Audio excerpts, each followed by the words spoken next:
Muy buenas noches, bienvenidos a Noticias 22, nuestro recuento del año 2015 y por supuesto al hablar de arte no podía faltar un balance de lo que ha sido el quehacer cinematográfico en este año que está por concluir y para hablar al respecto me da como siempre muchísimo gusto saludar a mi querido amigo Julio López. Julio, ¿Cómo bienvenido. estás, Rafa, amigos de Canal 22? Y a Gerardo Gil, experto también en la materia que nos estará acompañando en la primera parte de este programa para hacer un balance en primera instancia de lo que fue la repercusión del cine nacional en el extranjero. Muchas gracias, pues es un gusto enorme estar aquí en este espacio, siempre lo he dicho, es un honor y más en fechas tan especiales y todavía más para hablar de un tema tan interesante como el cine mexicano, que siempre es nota, siempre hay algo de dónde sacar. Los claroscuros del cine mexicano, ¿no? Que la verdad este año no le fue tan bien. Se aumentaron el número de pantallas en nuestro país, ya hay 6,000 pantallas donde se exhibe cine, pero curiosamente, y también aumentó el público que va a justamente esos complejos cinematográficos, pero curiosamente disminuyó el público mexicano que va a ver pues su cine, que se va a ver reflejado en la pantalla, ¿no? Este año solo va a haber, ocupará el 5.7% del 100% total, ¿no? Entonces, es muy considerable ese punto, ¿no? Y por otro lado, tenemos cosas también muy interesantes, ¿no? Como Alonso Ruiz Palacios, ¿no? Que en 2014 ganaba con su ópera prima Güeros el premio a la mejor ópera prima en el Festival Internacional de Cine de Berlín y que a principios de este año llegó a la cartelera cinematográfica. Sí, pues yo creo que los resultados del cine mexicano, desde mi punto de vista, creo que tendrán un poco que ver también con la repercusión del blockbuster hollywoodense, ¿no? Va un poco de la mano de la cantidad de pantallas que estén ocupando estas películas de gran influencia publicitaria. El 2015 fue un año de mucho blockbuster, de mucha película que viene precedida de demasiada promoción y vamos a ver qué tal nos va en el 2016. Viene más, digamos, viene ligero un poco sabe, toda esta cuestión de blockbusters. Viene muy cargado todavía, Rafa, Sí, pero en menor grado que en el 2015. pero viene Superman, vienen Hombres X, vienen Sí, yo no creo que vaya a Capitán estar. América, Sí. Deadpool, bueno. Sí, no, yo creo que habrá que, las autoridades que están encargadas de regular este tipo de cosas, deberán estar muy pendientes porque de verdad Sí, están avasallando al cine nacional, ¿no? Te digo, a Güeros no le fue tan bien en la cartelera, aunque sí obtuvo 12 nominaciones a los premios Ariel. Fue la ganadora de la noche al llevarse 5 de esas 12 nominaciones, se llevó el premio a la mejor dirección, se llevó el premio al mejor guión original, ¿no? Pero bueno, Así es. en la cartelera no le fue muy bien. Hay una pieza, ¿no, Julio? Vamos Al a verlo. respecto. ¿Alguien se daría cuenta si estuviéramos muertos? Güeros es la ópera prima de Alonso Ruiz Palacios, un filme que sorpresivamente se llevó el premio a la mejor ópera prima en el Festival Internacional de Cine de Berlín. El título es un juego de esta palabra que se usa a lo largo de toda la película y que se dicen unos a otros, ¿no? Todo mundo le llama güero a alguien más y es su manera de hacerse, de tomar distancia y de decir, yo sé más de la calle que tú. Filmada en blanco y negro, Güeros tiene como telón de fondo la huelga de la UNAM de 1999, un hecho que sirve como detonante para que el director desarrolle la historia que nos quiere contar. Un par de hermanos se dan a la tarea de buscar a Epigmenio Cruz, un hombre que según el padre de estos jóvenes habría salvado el rock nacional. Parte de la historia viene justo de Bob Dylan, que él cuando se mudó a Nueva York se fue porque estaba siguiéndole la pista a Woody Guthrie, que era un cantante de folk, que era su ídolo, y también leyó en un periódico que estaba enfermo y que estaba muriendo en un hospital de Brooklyn. Entonces él hizo un viaje de su pueblo en Minnesota a Nueva York para rendirle homenaje.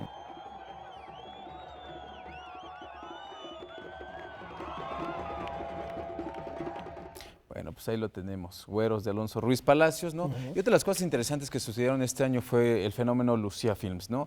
Lucía Films que hace un par de años, tal vez 2012 por ahí, en el Festival Internacional de Cine de Morelia, presentaba a la productora Michelle Franco y Moisés Sonana, ya tenían el proyecto de Después de Lucía, y 3 años después regresan a ese mismo encuentro cinematográfico con 3 películas que han sido premiadas en los 3 festivales más importantes de cine. Chronic, justamente de Michel Franco, se presentó en el Festival Internacional de Cine de Cannes y se llevó nada más y nada menos que el premio al mejor guión.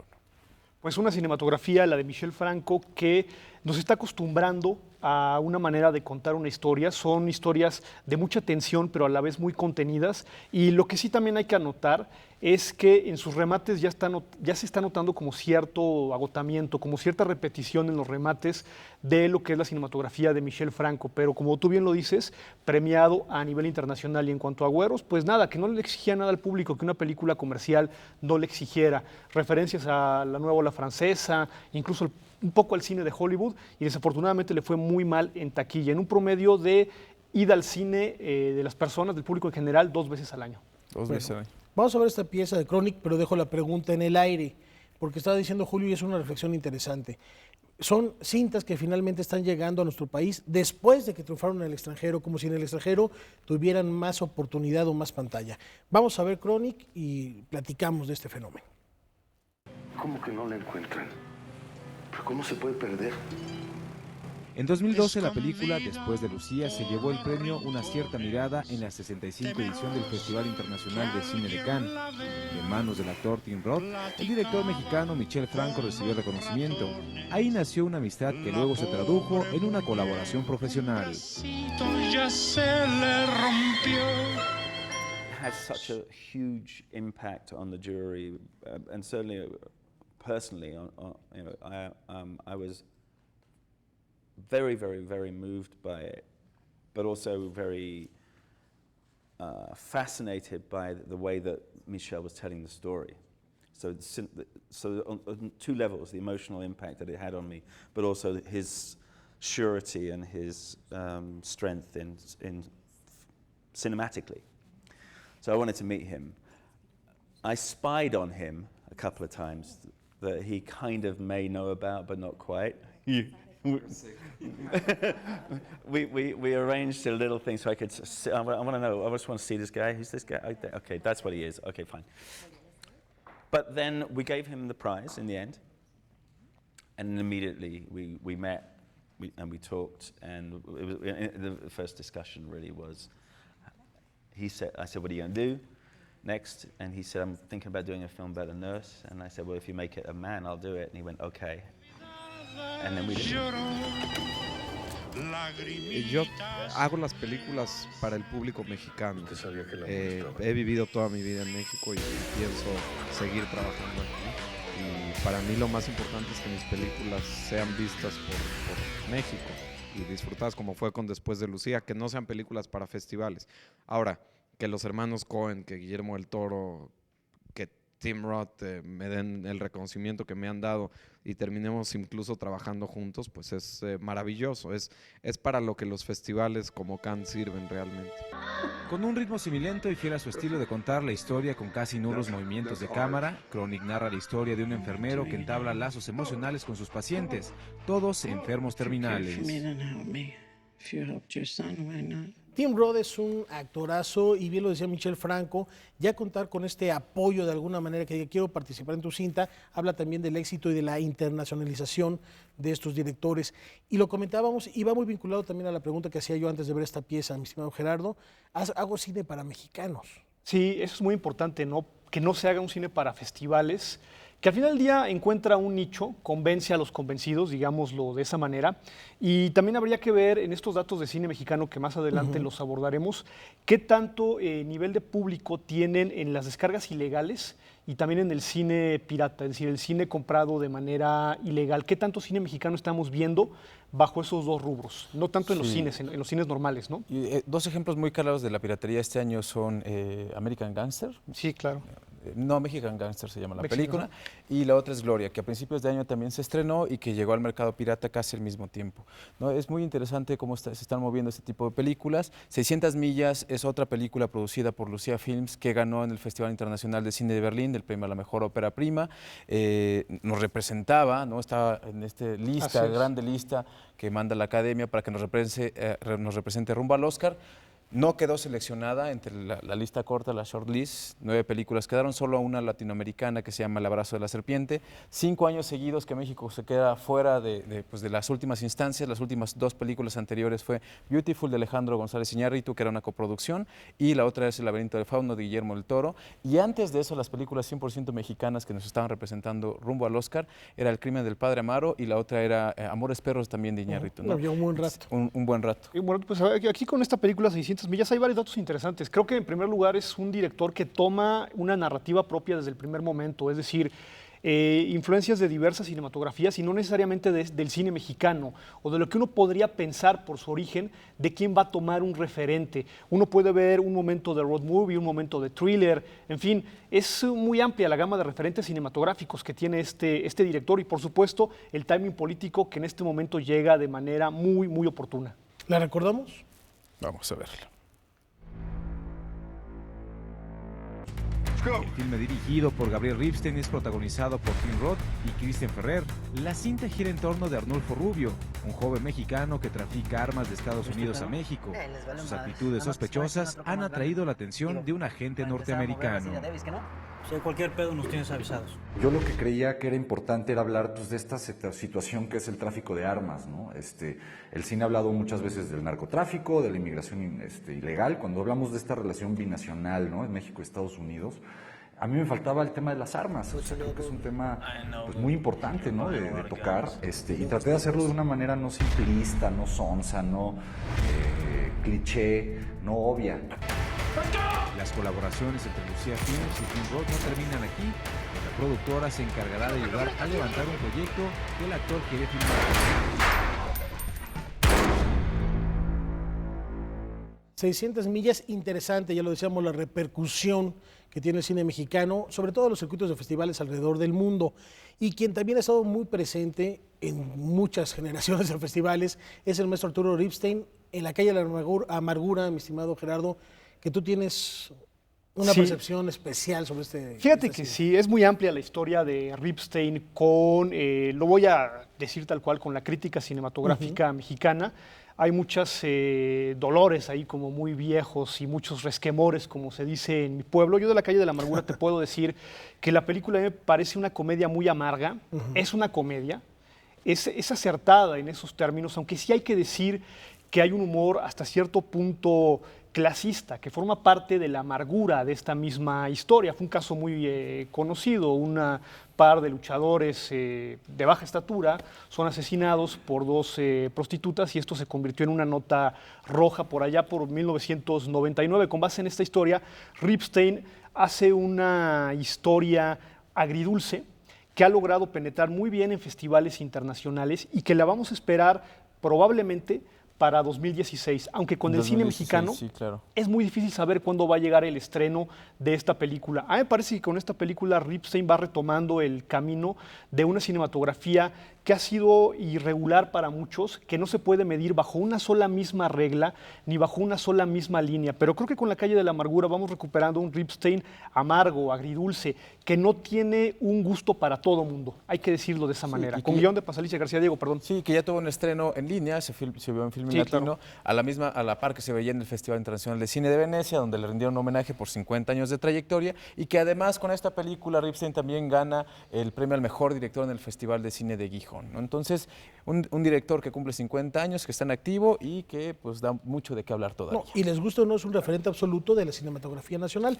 Con esta recuerdo, con esta retrospectiva de La calle de la amargura, que esperamos ver el próximo año en las pantallas, vamos a un corte. Este año el cineasta mexicano Arturo Ripstein celebra en grande 50 años de trayectoria, y qué mejor que estrenando su más reciente película, La calle de la amargura, en el Festival Internacional de Cine de Venecia, que además le rendirá un homenaje. Hay un proceso en el rodaje de la película, uno no la ve, porque todavía no está hecha, son fragmentos, pero una vez que edita uno la película, que en el caso de las mías no es demasiado complejo porque como son un solo plano por escena, entonces termina la película teniendo 60, 70, 80 planos máximo, que son más o menos la cantidad de planos que tiene cualquier película de superhéroes en los primeros 2 minutos. Entonces, sí, es totalmente distinto. Y una vez editada la película, pues la empieza uno a ver, y sobre todo la postproducción, es decir, cuando uno la arregla, la corrige, le mueve una secuencia para un lado y para el otro, y sobre todo cuando viene el sonido, en donde pasa y viene y se ve, y una vez más, y se regresa y se corrige, y se ve otra vez, y se ve los rollos. La he visto, pues no menos de 25, 28 veces la película, y es la primera vez en mi vida que salgo de ver una película mía en el número 28 por una sonrisa. El largometraje está inspirado en un hecho real, la muerte de dos luchadores enanos, Espectrito y la Parquita. La historia se centra en las exoservidoras que le suministraron droga con el fin de robarlos y terminaron matándolos. Esta es la segunda vez que la escritora Paz Alicia García Diego toma como inspiración una nota periodística para escribir un guión.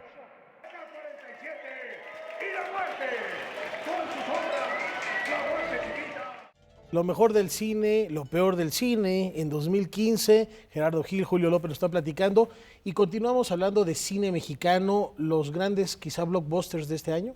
Pues bueno, se podría decir que fueron las películas más destacadas de este 2015, ¿no? Hay que tomar en cuenta que este año se estrenaron 79 películas, muchas de ellas, ¿no? Dieron el semanazo, lamentablemente. Prácticamente solo acercaron a 17 millones de espectadores, ¿no? Star Wars está haciendo ahorita, se calcula que haga 300, ¿no? Pero también tiene que ver justo con la exhibición, cómo los grandes estudios están controlando la exhibición no solamente en nuestro país, sino en gran parte del mundo. Como ya lo he dicho también, en México hay 6,000 pantallas y 4,000 las ocupaba Star Wars en su semana de estreno, ¿no? Entonces es por eso que películas como La Tiricia, de Jorge Pérez Solano, que además nos representa en el camino rumbo al Goya, tiene que encontrar una manera diferente de distribuir la película. Entonces la película llegó a pues, un circuito alternativo, Cineteca Nacional, Casa del Cine, Casas de Cultura, y así es como se vio esta película para un público obviamente mucho más reducido. ¿La vemos? Un verso de Octavio Paz sirvió de inspiración para que el director Jorge Pérez Solano escribiera la película La Tiricia. La frase básicamente dice que el único momento en que el hombre está acompañado es en los 9 meses de gestación. Una vez roto el cordón umbilical, empezamos a estar solos. Que no tienes llenadera. Eres peor que perro en celos. Cusca y dañera. Y cuando voy descubriendo que en los pueblos, y creo que también se da en las ciudades, nada más que no lo vemos tan fácilmente, cuando una mujer necesita dejar a su hijo a un lado para empezar a formar una nueva familia, se me hacía muy triste. Entonces dije, es un momento bastante duro en la vida de una familia. Y fue precisamente lo que me motivó a escribir esta historia. 2 mujeres que deben de alejar a sus hijos para poder conservar o intentar mantener una familia que les han dicho todo el tiempo que es así. A partir de ahí, trato de hacer una reflexión en torno a la sociedad o a la comunidad o en las ciudades que vivimos. Y entonces me pongo a pensar qué es lo que hace la religión por nosotros, qué es lo que hacen los políticos por nosotros y qué es lo que el papel que está haciendo el ejército en torno a nuestra seguridad. Y creo que no es mucho. No sé si quiera tenerlo. Los hijos nomás traen males. ¿Qué cosas dices tú? Gran película esta de La Tiricia, y de un director oaxaqueño nos vamos a otro director oaxaqueño que es Rigoberto Pérez Cano, mi querido Gerardo. Sí, pues rápidamente con La Tiricia, un cine que señala de manera muy afortunada cuestiones sociales, pero lo hace sin que se huela una estatura moral, digamos, alta, es decir, no se pone en ese plan de estatura moral alta. Me parece que también es un público de nicho. Yo comentaba en una marquesina que acudí a una función comercial y la función estaba llena sobre todo de jóvenes. Y en cuanto a Carmín Tropical, pues es la mezcla genérica, algo que no hace demasiado el cine mexicano. Vemos elementos de film noir, vemos una construcción dramática muy afortunada, vemos temas que no se ven de manera muy común en el cine mexicano, como el de las mushes, en torno a esto, un crimen que sucede. Y yo quisiera insistir en que la gente no debe tenerle miedo a este cine. Es una película muy bien construida, incluso en los términos genéricos de Hollywood, es decir, aprende muy bien esta mezcla de géneros. Sí, además yo diría, ya nada más para rematar, que es, digamos, la película campeón campeona sin corona, porque está prácticamente en todas las listas de lo mejor de 2015, pero le fue un poco mal en los festivales, ¿no? Estuvo nominada en 10 categorías a los premios Ariel y solo se llevó el de mejor guión original. Entonces, esto es Carmín Tropical, considerada por Jorge Ayala Blanco como una de las películas del 2015, como la mejor película del 2015. Yo les invito a ver un poquito lo que nos dijo Rigoberto Pérez Cano cuando esta película estaba preseleccionada para los premios Fénix. A tu amiga Danila la encontramos muerta en la madrugada del 9 de noviembre en Punta Alacrán. Tenía 27 puñaladas en la espalda. Mira, como toda película siempre tiene sus dificultades y bueno, la distribución como siempre en este país es muy complicada, sobre todo porque no se protege al cine mexicano. Sin embargo, la compañía que la lleva está haciendo un grandísimo trabajo.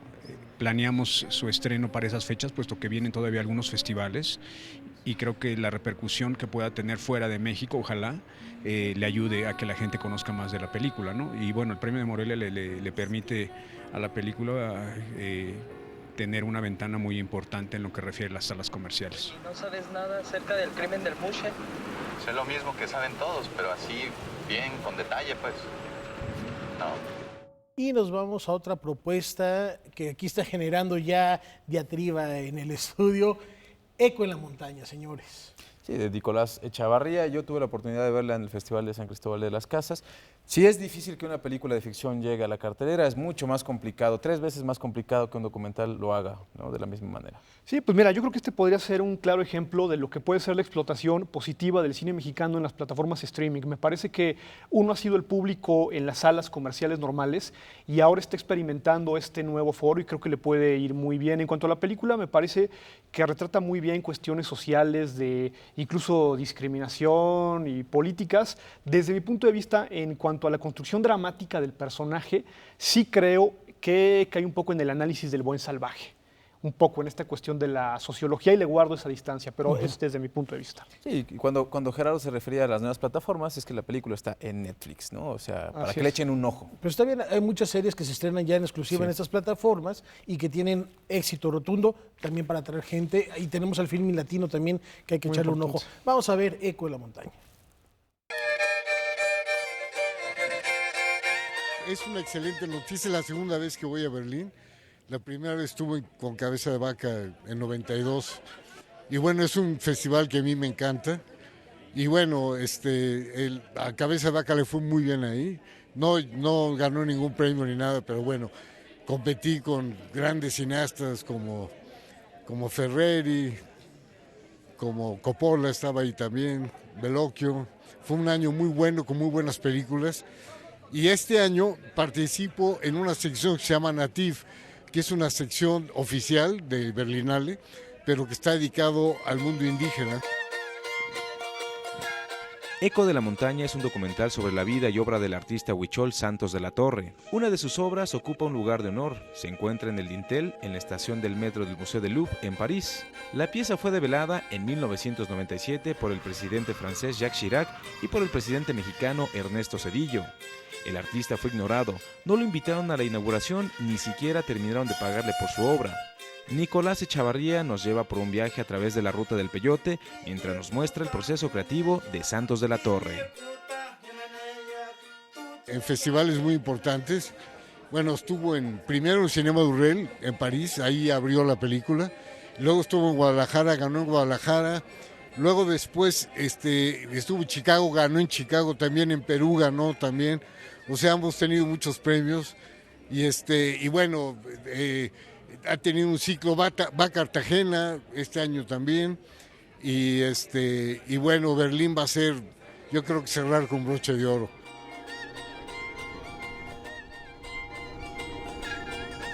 Qué historias de verdad que se van tejiendo y construyendo no solo en la pantalla, sino atrás de la misma para entender la realidad de nuestro cine. Gerardo, muchísimas gracias, de verdad es un honor de verdad tenerte entre los colaboradores de Noticias 22, de La Marquesina 22 semana a semana, y te deseamos lo mejor para el próximo año y gracias por habernos acompañado esta noche. No, al contrario, muchas gracias por haberme invitado, por aguantarme todo este año también ahí en La Marquesina, y pues esperemos que venga un año de buen cine mexicano. Y bueno, pues quedan las 5 películas también más taquilleras, ¿no? Un gallo con muchos huevos, El Gran Pequeño, La Mala, Don Gato y Gloria. Animación, mucha animación. Y divorciadas de lo que es el cine, del verdadero espíritu del cine mexicano. O sea, hay un divorcio enorme. Pues muchas gracias, feliz 2016. Igualmente. Y con esto nos vamos a la pausa, Julio. Nos vamos a la pausa a conocer justamente las 5 películas más taquilleras de este 2015. Desde ahora te vas a llamar La Gloria. No, te digo cómo. ¡Gloria Trevi! Creo que ya es tiempo de con el psiquiatra. El puesto número 5 lo ocupa la cinta Gloria. Esta película se estrenó el 1 de enero. Hay que tomar en cuenta que fue uno de los largometrajes que se vio fuertemente afectado por la piratería, pues una copia llegó al mercado informal casi al mismo tiempo que se exhibía en la cartelera comercial.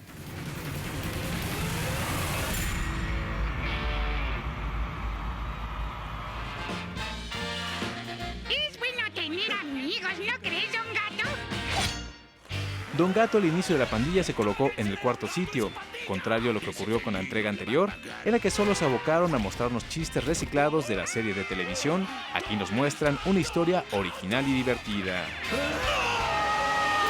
Don Gato, el inicio de la pandilla.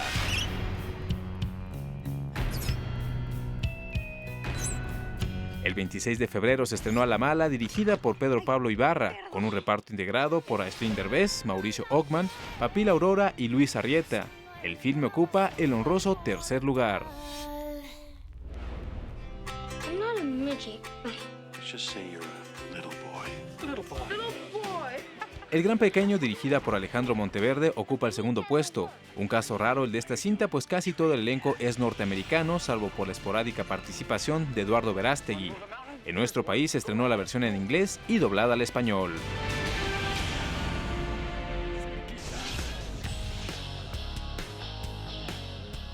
En 2015, el primer largometraje de la taquilla mexicana lo ocupa la cinta Un gallo con muchos huevos.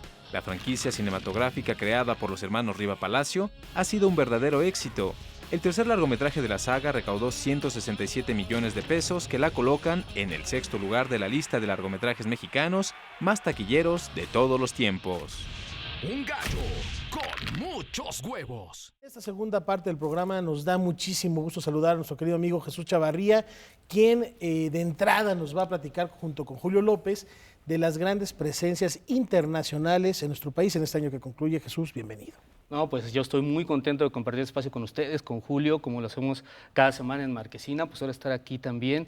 Y bueno, yo creo que no se puede empezar el año de mejor manera, lo que fue el 2015, con lo que se refiere a los festivales, y no era con el Festival de San Cristóbal de las Casas, ¿no? Que fue uno de un festival que nos llamó muchísimo la atención, pero que ya que estábamos ahí, se convirtió en una muy agradable sorpresa. Era la primera edición y resultó excelente, ¿no? Un evento fílmico que se convirtió en el más significativo quizás del año, por ser la primera edición, por lo bien que estaba realizado, por los invitados y por lo que nos hicieron vivir a cada uno de los que estuvimos ahí, ¿verdad? A pesar de que el inicio estuvo así como medio complicado, no, pero estaba Juliano Ribeiro, justamente Nicolás Echavarría estaba por ahí, tenía la oportunidad de convivir con ellos, pues así, ¿no? Estaban así, platicaban contigo, y justamente una de esas presencias muy importantes, la del cineasta Costa Gabras, a quien le rindieron homenaje y le entregaron un reconocimiento, y nosotros tuvimos la oportunidad de platicar con él. Si quieres, te invito a ver lo que nos dijo. Por supuesto.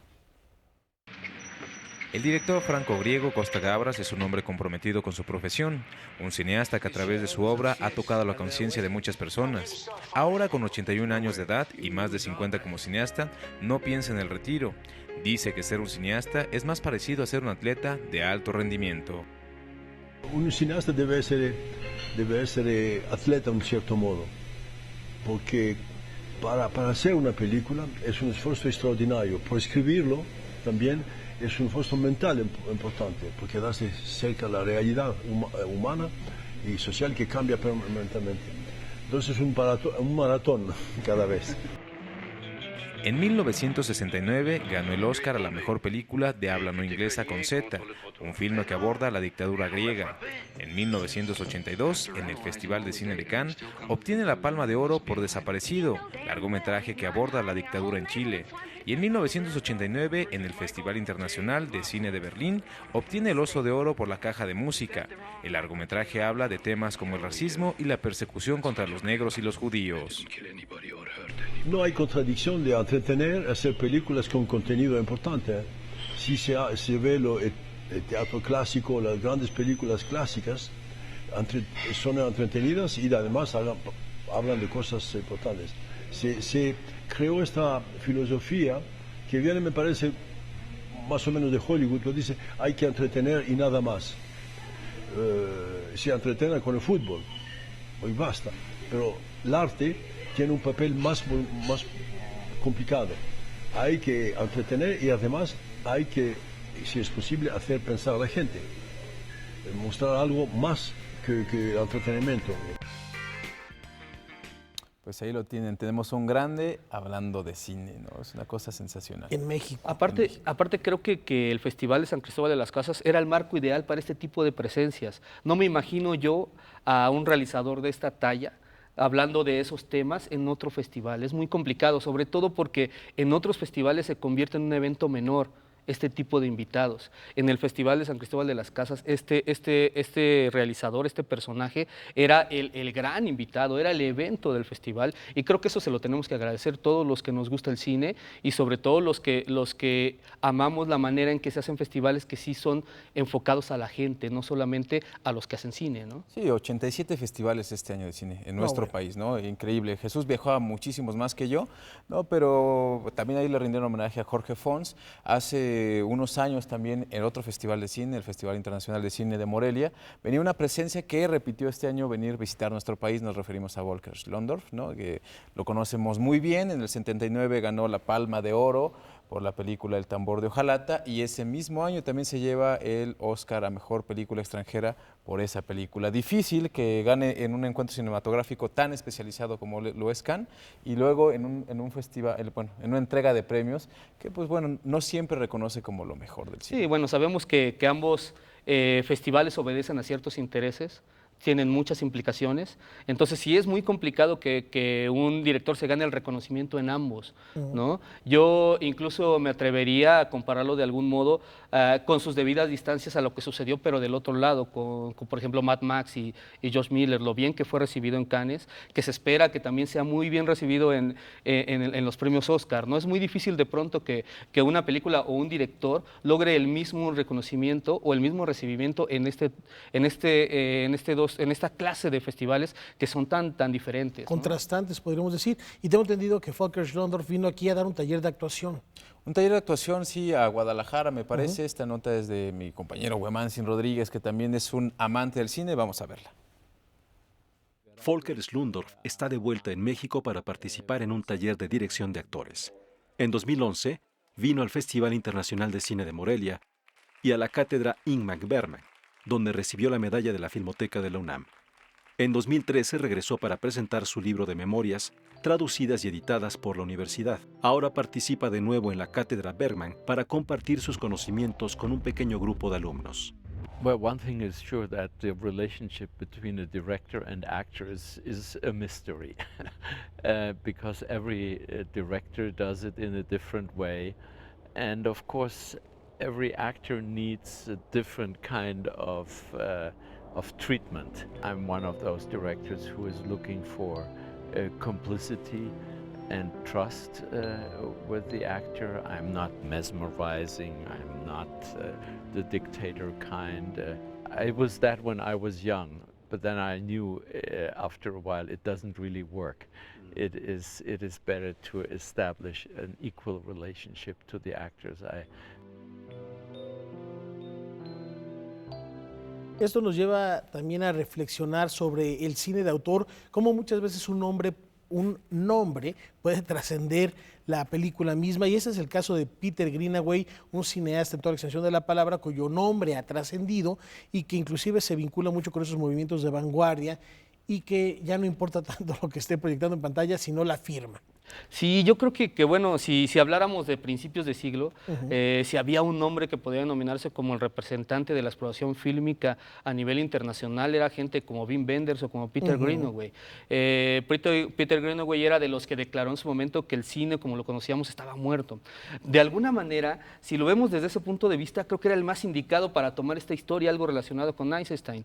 Eisenstein era capaz de dar clases de montaje escénico, tanto a gente que hace teatro como a gente que hacía cine al mismo tiempo, ¿no? Él decía que la labor del cineasta era llevar la atención del espectador por la pantalla como lo hacía un pintor sobre su obra, ¿no? Y yo creo que Peter Greenaway era el indicado para entender estos elementos.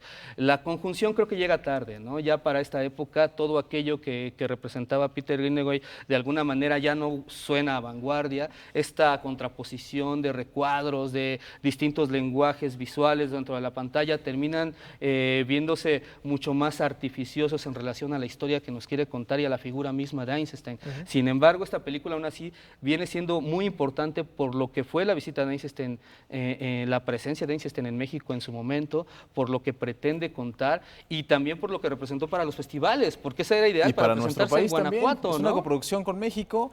Como bien lo decías, esperábamos que se estrenara en Guanajuato, en el Festival Internacional de Cine de Guanajuato. Finalmente llegó al Festival de Cine de Morelia. Tuvimos la oportunidad de platicar con él, muy atento, muy amable, y esto fue lo que nos dijo. Originalmente la película Eisenstein en Guanajuato iba a ser un documental, pero con el tiempo las cosas cambiaron y terminó convirtiéndose en una ficción que aborda un pequeño pero importante lapso de la vida del director ruso Sergei Eisenstein. We don't do those sorts of things in Soviet Russia anymore. All the time, of course, I was interested in all the information that was coming out of Russia. And you know, every now and again they open their archives. First of all, it happened with Khrushchev. Then I suppose it happened with Gorbachev. And more recently, again, you know, opening the cinematic archives, you begin to learn more and more and more. And I understood that Eisenstein went to Guanajuato and fell in love with a young man. Básicamente, lo que nos presenta el director Peter Greenaway es la desmitificación del cineasta ruso. Claro, desde su particular punto de vista. Recuadros, plano secuencia y vertiginosas tomas circulares. El filme tuvo sus contratiempos. No encontraron al coprotagonista de la historia hasta el último día de casting. La producción tuvo que reducir el tiempo de filmación y no pudieron conseguir un elefante bebé que solicitaba el director para una escena. Eisenstein being a very, very great filmmaker, but also he was a man, you know, with all the qualities of being mortal. You know, so we'd picture him, you know, shitting and vomiting and crying and weeping and being petulant and misogynist. A very, very physical, mortal man, also in association with the fact that he was a great filmmaker. El balance cinematográfico 2015, Jesús Chavarría, Julio López aquí en el estudio, y vamos con las nominadas, las que serán las grandes nominadas en los próximos festivales, en los próximos certámenes que ya tanto esperamos. El diario El Mundo publicaba que la mejor película de 2015 fue Intensamente. Señores. Pues yo creo que sí. Hablando del mundo de la animación. No la más taquillera, sí, Star Wars ya. Hablando del mundo de la animación. Y yo creo que va a ser no solamente la más nominada, sino la que más reconocimientos va a cosechar en esta época de premios. Sí, digo, hay que decir que es una película que causaba sentimientos encontrados, ¿no? Hubo mucha gente que la consideraba más una película un tanto intrascendente dentro de lo que había presentado Pixar, y otros más como la gran reivindicación de Pixar, que ya lo habíamos visto que venía un poco a la baja, ¿no? Salvo películas como WALL-E, habíamos visto que Pixar nos estaba cayendo mucho en las innecesarias continuaciones de algunas de sus películas más exitosas, más la repetición de algunas fórmulas. Sí, hay un contraste de todas maneras, ¿no? Porque está Un Gran Dinosaurio, que no es una gran película, ¿no? Que se estrenó también este año y que también está nominada a los Globos de Oro. Que eso también resulta ya un lugar común, más que realmente lo mereciera, sí, ¿no? Yo creo que hay películas mucho más interesantes que esta del Gran Dinosaurio, que merecían más estar ahí. De hecho, la misma que está ahorita de Snoopy es mucho mejor película, sí, claro, que la del Gran Dinosaurio, pero en el caso de Intensamente, al menos a mi forma de ver, sí es una de las mejores películas de Pixar, ¿no? Logran de alguna manera retomar este ingenio para poder proyectar universos muy complicados, como en este caso se trata el funcionamiento de las emociones dentro de, además de una preadolescente, que no es tampoco nada sencillo. Eso era lo que distinguía a Pixar, no solo su enorme capacidad para superarse en cuanto a cuestiones técnicas, la textura, los los colores. No, lo que los distinguía era el ingenio y la honestidad dentro de las historias. Por eso Wall-E es una pequeña maravilla, por eso Monster Inc. es un concepto increíble, ¿no? Y en Intensamente lo vuelven a encontrar. Además me parece que es una película que tiene por ahí un discurso súper interesante con respecto a la existencia de los estados de ánimo, de que no puedes estar contento si antes no sabes lo que es estar triste, que la tristeza también le da un significado a cada uno de los días o al vivir, ¿no? Yo creo que tiene todos estos elementos y lo consiguen además con encanto y con universos tremendamente alucinantes, ¿no? Estos distintos ciudades de acuerdo a sus recuerdos, creo que y lo ligan muy bien además con lo que pasa afuera con el personaje principal, que es la chica protagonista, ¿no? Y que logra una identificación muy importante con el público femenino principalmente. A mí sí me parece que es una de las mejores películas en cuanto a blockbuster se refiere. Claro. No quizás en términos generales de cine. No llores, ¿no? Sí. No llores. Me conmueve. Vamos a recordar Intensamente. Cuando ves a alguien, ¿te has preguntado qué pasa dentro de su cabeza? Nos está mirando. ¿Qué fue lo que dijo? Lo siento, señor, no escuché nada. Disney Pixar da una bocanada de aire fresco con el estreno de Intensamente, una película visualmente espectacular con una historia original y entretenida. Soy alegría, ella es tristeza, él es furia, ella es desagrado y él es temor. Somos las emociones de Riley, somos los que hacen a Riley, Riley. El director Pete Docter, que ha estado involucrado en proyectos como Monsters Inc., Toy Story, Wall-E y Up, ahora nos muestra lo que pasa en la cabeza de una niña de 11 años, quien lleva una vida apacible hasta que se muda a una nueva ciudad. ¿Qué estás haciendo? ¡Los pensamientos centrales! ¡Estamos locos! ¿Ya dijo esa grosería o no? We were looking for something to visually represent the feeling of the story. So it's a movie about emotions. There's no real reference for that. You can't look at a picture of anger or what long-term memory looks like, you know, because this movie is set in the mind, not the brain. So we don't have blood vessels and dendrites and things. We have consciousness and personality and ideas like this. That was a big challenge. Los realizadores crearon un mundo fantástico en la mente de esta pequeña y nos presentan de manera simple procesos de la mente muy complejos, como el funcionamiento de los recuerdos, la memoria a largo plazo, el lugar que ocupan los sueños y las fantasías. Hasta hay un espacio para los pensamientos abstractos. Cuartel general. Puedes perderte ahí. Sé positiva. Ok, positivamente vas a perderte ahí. Ya están llorando este par, otra vez, ¿no? Otra vez que recordar es volver a vivir. Y cambiando de tema radicalmente, también en el Festival Internacional de Cine San Cristóbal de las Casas estuvo Hubert Sauper, que es director de la película documental Venimos como amigos, y que ya está en el shortlist de las cintas que aspiran a quedar en la terna final, en la quinteta final, rumbo a los premios Oscar. Fíjate que nuevamente vuelve a cobrar importancia la realización de un festival como el de San Cristóbal de las Casas, sobre todo en lo que se refiere a los documentales. Mucho se habla de aquí del problema que tienen de distribución las películas mexicanas, pero quizás los que mayor distribución tiene por encima de todo eso son los documentales, y eso no es solo de México, sino a nivel internacional. Este es uno de esos casos. Yo creo que si no es a través del Festival de San Cristóbal de las Casas, no nos hubiera llegado esta película, que quizás con un poco de ayuda de los premios Oscar, si es que, o de las distintos, si lo obtiene, tal vez podamos tenerla en una distribución comercial, pero ese es un mal que aqueja a la cinematografía mundial, ¿no? Sí, y haciendo un pequeño paréntesis, también en el Festival de San Cristóbal de las Casas estaba Juliano Ribeiro, con otro documental que se llama La Sal de la Tierra, que codirige con Wim Wenders, y que ese sí llegó finalmente a la cartelera comercial este año, y que fue, bueno, una de mis favoritas de este año. Y también es interesante pensando que hay festivales exclusivamente consagrados al género documental, pero que algo quede claro, venimos como amigos. Hubert Sauper se dio a conocer internacionalmente con La pesadilla de Darwin, que en 2006 estuvo nominado al Oscar en la categoría de Mejor Documental. Desde hace 18 años su vida itinera entre Europa y África, por eso no es raro que su película, Venimos como amigos, se desarrolle en el continente negro.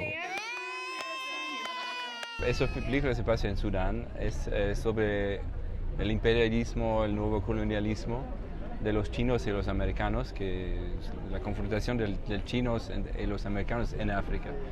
Y aquí hay una historia muy similar. Además de cineasta, es piloto de aviones. Para este proyecto, en el que invirtió 6 años de su vida, salió de Francia en una pequeña avioneta con la que surcó el cielo de diferentes países africanos hasta llegar a Sudán. Sobrevoló por Libia cuando el dictador Muammar Gaddafi aún estaba en el poder y también por Egipto cuando Hosni Mubarak era presidente. Tenía una idea vital de este proyecto. Después tantos problemas con militares que dicen, ¿qué hace aquí? ¿Qué es ese avión? Yo soy el capitán, me voy en África del Sur. No, ¿qué hace? Bye. You're arrested, ¿no? Como se dice, estás arrestado.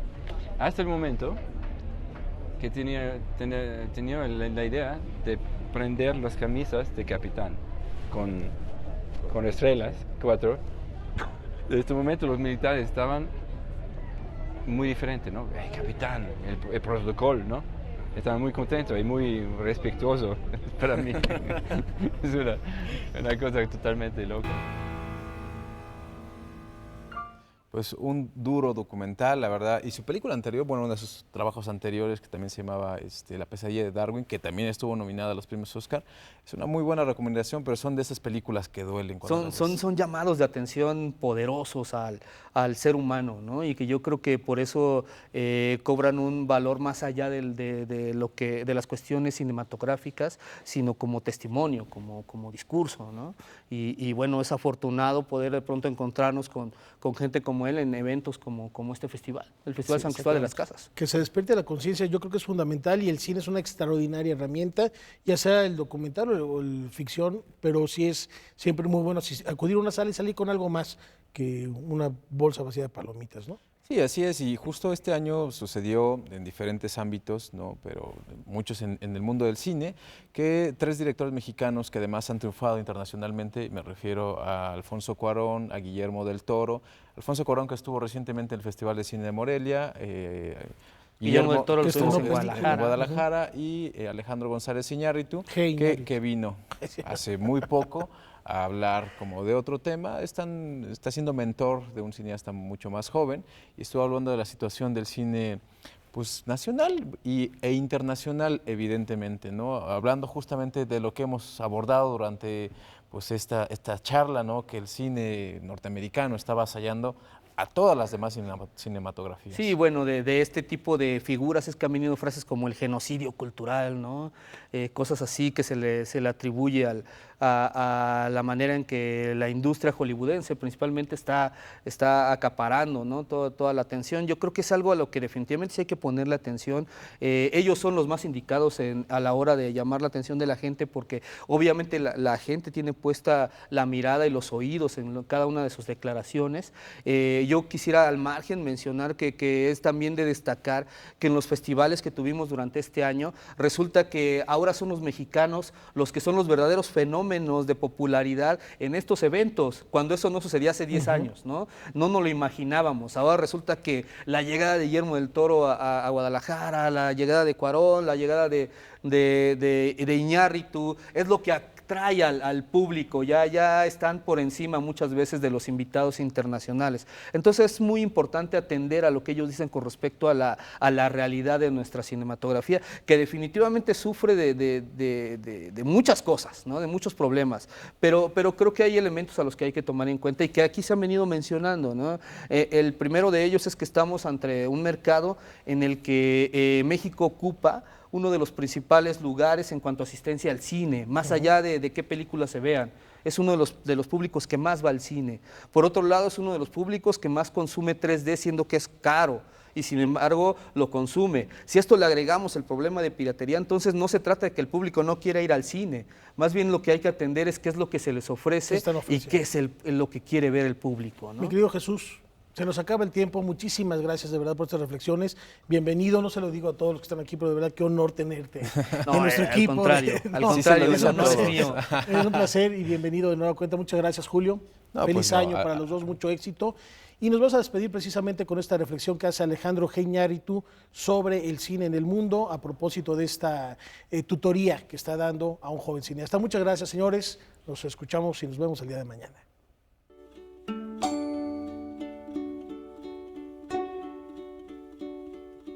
los jóvenes de hoy que se enfrentan a ser cineastas van en contra de una industria que ha convertido el cine en un mero producto de entretenimiento, como una hamburguesa predecible para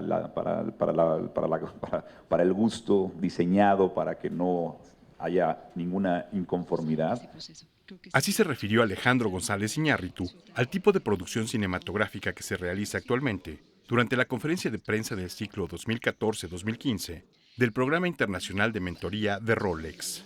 Esta iniciativa, que congrega a consumados maestros de 7 disciplinas con jóvenes artistas prometedores para un año de colaboración creativa, invitó al cineasta mexicano a ser mentor del director israelí Tom Shoval. Y el que el cine sea un medio de expresión personal, individual, única, se ha convertido en un problema serio, porque no hay salas de exhibición para eso. La gente es muy difícil que pueda observar el punto de vista de un gran artista de Israel. Aquí en México la película de Tom será difícil que pueda tener oportunidad porque está acaparada por un mercado que solo le interesan las franquicias y en un gran porcentaje estos tipos de productos.